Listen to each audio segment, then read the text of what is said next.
ನೀನು ಅಲ್ಲಿ ಹುಡುಕು, ನಾನು ಇಲ್ಲಿ ನೋಡ್ತೀನಿ.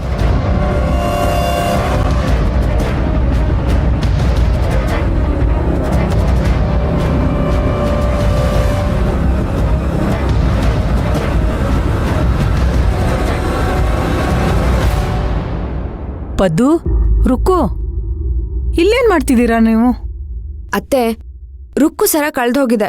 ಅದೇ ಅಮ್ಮನ ನೆನಪಿಗೋಸ್ಕರ ಅಜ್ಜಿ ಕೊಟ್ಟಿದ್ರಲ್ಲ ಅದೆಲ್ಲೂ ಕಾಣಿಸ್ತಿಲ್ಲ. ಅದಕ್ಕೆ ಇಲ್ಲೆಲ್ಲಾದ್ರೂ ಇರ್ಬೋದಾ ಅಂತ ನೋಡ್ತಾ ಇದೀವಿ. ರುಕ್ಕು ಸರ ಕಳೆದ್ರೆ ಅವಳ ರೂಮಲ್ಲಿ ಹುಡುಕ್ಬೇಕು. ಅದು ಬಿಟ್ಟು ಸುರಭಿ ರೂಮಲ್ಲಿ ಬಂದು ಹುಡುಕಿದ್ರೆ ಏನರ್ಥ? ಬೈ ಮಿಸ್ಟೇಕ್ ಇಲ್ಲಿ ಬಂದಿರ್ಬೋದು ಅಂತ ಅರ್ಥ. ಬೈ ಮಿಸ್ಟೇಕ್ ಅಂದ್ರೆ? ನೋಡು, ಸುತ್ತಿ ಬಳಸಿ ನಂಗೆ ಮಾತಾಡೋದಕ್ಕೆ ಬರಲ್ಲ. ಬೈ ಮಿಸ್ಟೇಕ್ ಅಂದ್ರೆ ಕದ್ದಿರ್ಬೋದಲ್ವಾ ಅಂತ ಅರ್ಥ. ಅದೇ.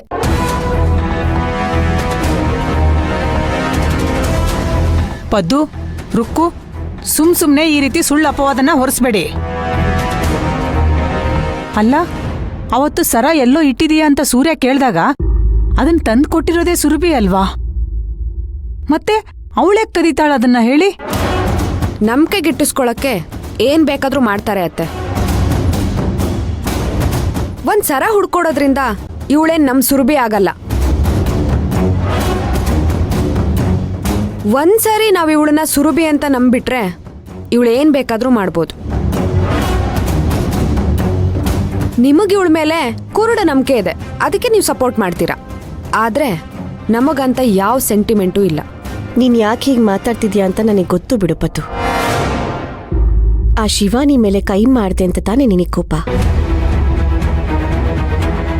ನಿನಗೆ ಕೋಪ ಬಂದ್ರೆ ಯಾವ ರೀತಿ ಹಾಗೆ ತೀರಿಸ್ಕೋತೀಯ ಅಂತ ನನಗೆ ಚೆನ್ನಾಗಿ ಗೊತ್ತು. ಅವತ್ತು ನಾನು ಶಿವಾನಿಗೆ ಅವಮಾನ ಮಾಡಿದ್ದಕ್ಕೆ ಇವತ್ತು ಯಾವುದೋ ಸಣ್ಣ ಕಾರಣ ಇಟ್ಕೊಂಡು ನನಗೆ ಅವಮಾನ ಮಾಡ್ತಿದ್ಯಾ ಅಲ್ವಾ? ನಿಜ ತಾನೆ? ಆಹಾಹಾ, ಎಷ್ಟ್ ಚೆನ್ನಾಗಿ ಎಲ್ಲ ವಿಚಾರನು ತೂಗಿಸ್ಬಿಡ್ತೀಯ ಅಲ್ವಾ? ನಿಜವಾಗ್ಲೂ ನಿನ್ ಬುದ್ಧಿಶಕ್ತಿ ತುಂಬಾ ಚೆನ್ನಾಗಿದೆ. ನೀನೇನೇ ಸಗಣಿ ಸಾರಿಸಿದ್ರು ನಾವು ಹುಡ್ಕೋದನ್ನಂತೂ ಬಿಡಲ್ಲ. ರುಕ್ಕು, ಹುಡುಕೆ.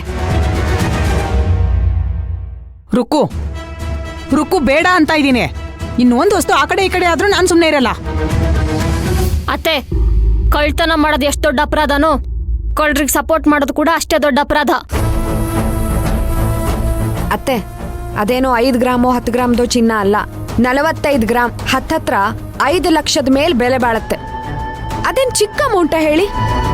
ಪದ್ದು, ನೀನು ಮಿತಿ ಮೀರಿ ಆಡ್ತಾ ಇದೀಯಾ ಅಂತ ಅನಿಸ್ತಿಲ್ವಾ? ಅಮ್ಮ, ನೀನೇನು ಮಾತಾಡ್ಬೇಡ. ಅವ್ರ ಕೆಲಸ ಅವ್ರಿಗೆ ಮಾಡಕ್ ಬಿಡು. ಹಾಗಲ್ಲ ಸುರಭಿ. ಅಮ್ಮ, ನೀನ್ ಸುಮ್ನಿರಮ್ಮ. ಯಾವುದೇ ಕಾರಣಕ್ಕೂ ಅವ್ರನ್ನ ತಡಿಬೇಡ.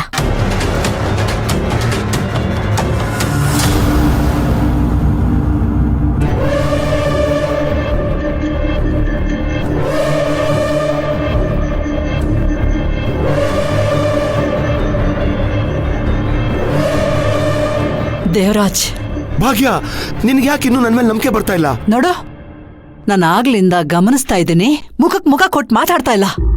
ಹಾಗಾದ್ರೆ ಕಣ್ಣಿಟ್ಟು ಹೇಳ, ನಾನು ಆ ಸರ ಕದ್ದಿಲ್ಲ ಅಂತ. ನೋಡು ದೇವರಾಜ್, ಈಗಾಗ್ಲೇ ಆ ಸುರಭಿಯಿಂದ ಈ ಮನೆ ರಣರಂಗ ಆಗಿದೆ. ಎಲ್ರೂ ನೆಮ್ಮದಿಯಿಂದ ಇದ್ದಾರೆ ಅನ್ನುವಾಗ ಈಗ ಈ ಸರದ್ದೊಂದು ಗಲಾಟೆ ಶುರುವಾಗಿದೆ. ನೋಡು, ನೀನ್ ತಗೊಂಡಿದ್ರೆ ಸುಮ್ನೆ ಕೊಟ್ಬಿಡು. ಅಲ್ಲ, ನೀವ್ಯಾಕೆ ಆ ಸುರಭಿ ನಿನ್ನ ಮನೇಲಿ ಇಟ್ಕೊಂಡಿದ್ದೀರಾ? ಏಯ್, ಅದೆಲ್ಲ ನಿನಗೆ ಬೇಡದಿರೋ ವಿಷಯ. ಮೊದಲು ನಿನಗೆ ಇಲ್ಲಿ ಇರೋದಿಕ್ಕಾಗುತ್ತಾ ಅಂತ ಯೋಚನೆ ಮಾಡು. ಇದ್ಯಾಕೆ ಬಗ್ಗೆ ಹಿಂಗೆ ಹೇಳ್ತಾ ಇದೀಯಾ? ನಾನು ಈ ವಿಚಾರನ ಇಲ್ಲಿಗೆ ಬಿಡೋದಿಲ್ಲ ದೇವರಾಜ್. ಪೊಲೀಸ್ ಕಂಪ್ಲೇಂಟ್ ಕೊಡ್ತೀನಿ. ಇನ್ವೆಸ್ಟಿಗೇಷನ್ ಮಾಡಿಸ್ತೀನಿ. ಸರಗಳ ಯಾರು ಅಂತ ಗೊತ್ತಾದ್ರೆ ಬರೀ ಜೈಲು ಶಿಕ್ಷೆ ಅಲ್ಲ, ಊರ್ ತುಂಬಾ ಮೆರವಣಿಗೆ ಮಾಡಿಸ್ತೀನಿ. ಭಾಗ್ಯ, ಇದ್ಯಾಕೋ ತುಂಬಾ ಓವರ್ ಆಯ್ತು ಅಂತ ನಿಂಗೆ ಅನಿಸ್ತಾ ಇಲ್ವಾ? ಓ, ಈಗ ಭಯ ಆಗ್ತಿದೆ ಅಲ್ವಾ ನಿನಗೆ? ನಿಜ ಹೇಳು ದೇವರಾಜ್, ನೀನು ಆ ಸರ ತಗೊಂಡಿದ್ಯೋ ಇಲ್ವೋ ಹೇಳು ಅಂದೆ. ಭಾಗ್ಯ, ನನ್ನ ಹಳೆ ಫ್ರೆಂಡು ಶಿವಲಿಂಗು ನಿಂಗೆ ಚೆನ್ನಾಗಿ ಗೊತ್ತಿರ್ಬೇಕಲ್ವಾ?